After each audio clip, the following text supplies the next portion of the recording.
I'm publishing one video for every day in July. So this is the sixth video, and I'm going to do two things. One, I'm going to read something else to you that I like, a selection from E.B. White's Here is New York. And also, I'm going to use this thing to do a transition.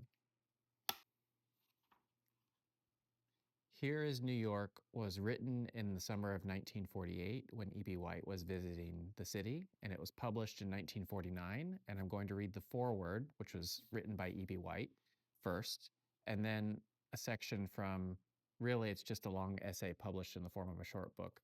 And after the foreword, I will read the section entitled Three New Yorks, which a lot of people have heard, a lot have not.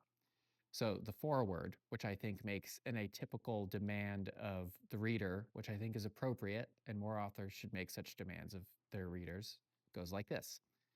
This piece about New York was written in the summer of 1948 during a hot spell.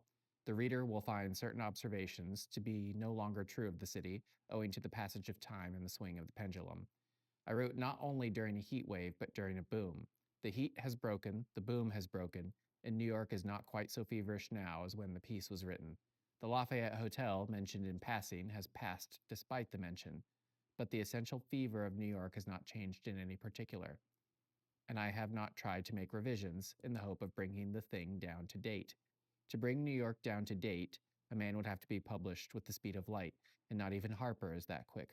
I feel that it is the reader's, not the author's, duty to bring New York down to date, and I trust it will prove less a duty than a pleasure. All right, and now the brief short section of this long essay called Three New Yorks.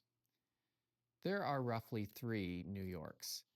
There is first the New York of the man or woman who was born here, who takes the city for granted and accepts its size and its turbulence as natural and inevitable. Second, there is the New York of the commuter, the city that is devoured by locusts each day and spat out each night. Third, there is the New York of the person who was born somewhere else and came to New York in quest of something.